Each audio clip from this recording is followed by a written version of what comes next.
With you, I am a Christian. For you, a bishop. This is the quote our new Pope, Leo XIV, used in his opening address. He was quoting St. Augustine. In the original context, it's pretty interesting. When St. Augustine first said these words, he was afraid. The full quote is, "What I am for you terrifies me, but what I am with you consoles me. For you, I am a bishop, but with you, I am a Christian. The former is a duty, the latter a grace. The former is a danger, the latter salvation." Those watching Pope Leo's first moments on that balcony may have noticed how daunted he was then. The hint of tears in his eyes. To look out and realize that he is the shepherd, the pastor of the entire church. Terrifying. From those to whom much is given, much is expected. So it's providential that today is Good Shepherd Sunday, the fourth Sunday of Easter, where every year we read about Jesus the Good Shepherd in John's Gospel. It is a day to pray especially for our shepherds, the priests, bishops, and popes, who are supposed to reflect Christ the Good Shepherd to us. Christ who says, "My sheep hear my voice, I know them, and they follow me." I vividly remember a conversation with a friend shortly after he became pastor of a large parish. "What's it like being in charge?" I asked him. "Terrifying," he said. He continued, "The decisions I make actually affect people. I can't always be certain it's the right thing, but I still have to make the decision." True words. I hope it's not too much to ask you to remember that when you think of me, when you speak of me, when you evaluate what I'm doing as your pastor. For you, I am a pastor. With you, I am a Christian, in need of grace and salvation as much as anyone, probably even more, because of how my role affects the souls and faith of others. I've made mistakes. Perhaps I've not explained certain things well, or acted too quickly, or misjudged something or someone. Yet by the grace of God, I am what I am, your pastor. Jesus is your shepherd. Heed his voice always.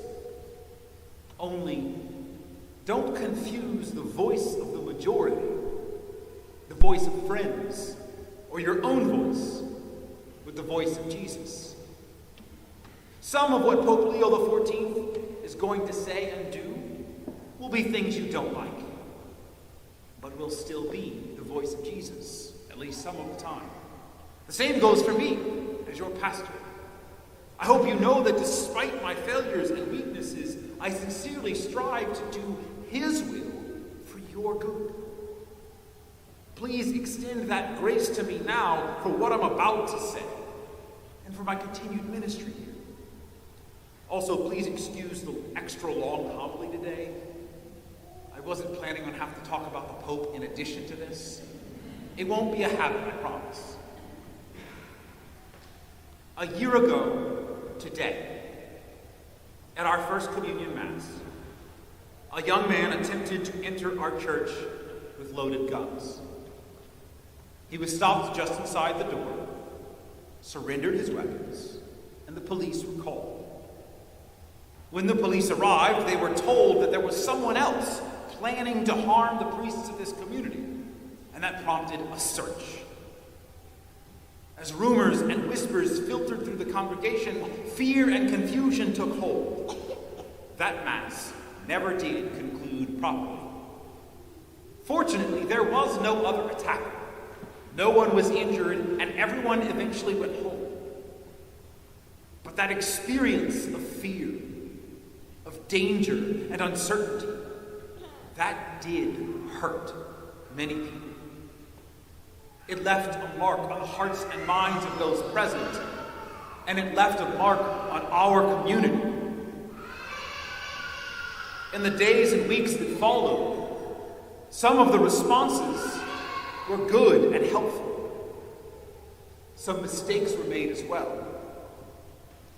The truth is that hurt people hurt people. Human beings, when reacting to pain or fear or trauma, will often hurt others, usually without necessarily meaning to or realizing they've done it. I'm not going to parse out everything that happened, but it needs to be publicly acknowledged that our community was hurt that day, and that some of us hurt each other in response. And then a month and a half later, I became your new pastor. And since then, I've sought to understand, to make sense, to guide, to heal, to encourage. Immediately, even before I was pastor, actually, people began demanding that I do something. Fair. The problem is what to do. Please understand that no matter what decisions I made or decisions I will make, and not acting is a decision, no matter what, some people are not going to like it. Some will feel hurt or mistreated by my decision, whether about this event or something else entirely. Because I am a pastor, it is impossible to avoid upsetting someone. The fact that I'm even talking about this right now is controversial. Some want to just move on or act like it never happened and say, well, more than half of our people weren't even there. Some are still sensitive enough that this is difficult to hear and discuss. Nonetheless, I really have tried and prayed to reflect Christ the shepherd in all of this. And Jesus the shepherd, Christ the healer, brings things into the light in order to heal them.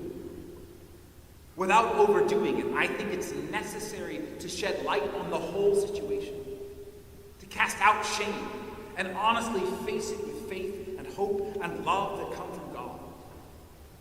We must not obsess over it or let it define us, but it's just not helpful to hide or avoid things like this.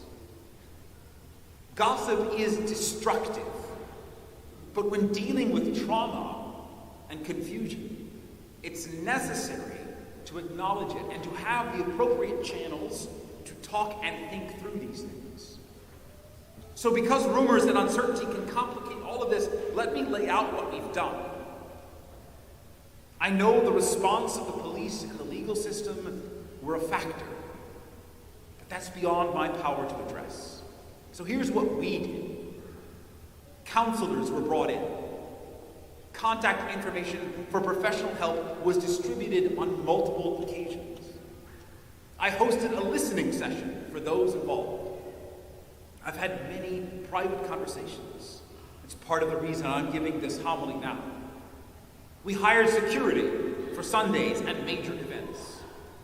I set boundaries for some of the people involved in that event. They are not allowed to return here. We sought professional advice on safety. We've added cameras to the plaza, improved the doors, and researched security measures used at other churches. Going forward, I hope to implement some variation of a monitored entry policy. We used a simplified version of that yesterday morning for First Communion, and it went very well. And the goal is for this policy to be unobtrusive and friendly, hardly noticeable unless you're doing something wrong, but also effective. We're still discerning the specifics, and I'll explain it more when the time comes. What I want to turn towards now, however, is what we can do as a community to help all of us find healing and peace and to move forward. There are a few different principles to keep in mind, so be careful about hyper-focusing on one thing. Please see me if you have a concern. I promise I'm not really that scary in person. To those who were there, if you haven't already, please talk to someone about it. A wise advisor or mentor, a professional counselor, a priest, It's good even to discuss with others who were present, to process together and help each other form a clearer picture of just what happened. But when you do, please stick to what you know to be true, to what you experienced. Speculation will not help. And yes, I do need to say it's important not to obsess over it or bring it up all the time. This is the only time I plan to preach on it. Acknowledging this is important, but it is worth saying that overindulging the experience can become counterproductive. To those who weren't there, most of you, be compassionate. Maybe you think it's no big deal. But please don't dismiss other people's pain. If a fellow parishioner wants to share their experience with you, listen with kindness. Try to convey a sense of camaraderie, of being a brother or sister to them. You don't have to understand. You just need to listen. And don't try to solve it, don't speculate, and don't even imply that somebody is wrong to feel what they feel. Regardless of whether you were there or not, if you are part of these conversations, be patient and compassionate. Yes, people have made mistakes and done the wrong things in response. But you can validate a person's experience without agreeing with their decisions. And jumping too quickly to challenging or correcting someone who's in pain is going to do more harm than good. I know I just warned about overindulging the experience, but don't be too quick to accuse someone of doing that, especially if you don't know them well. Basically, be good to your brothers and sisters. As a community, what we all need is kindness, patience, compassion, and faith. Regardless of what happened or what could have happened, Jesus is still good. We can still trust God. We should be prudent and careful, and we are, but we must not act only out of fear. Prayer is essential. Self-reflection is essential. Just because someone else handled the situation poorly doesn't mean you didn't make mistakes too. Just because someone hurt you doesn't mean you can dismiss the ways you've hurt them. So let's talk about forgiveness. Forgiving is essential, but so is understanding what it means to forgive. Forgiveness is not pretending it never happened. Forgiveness does not require you to trust the other person again.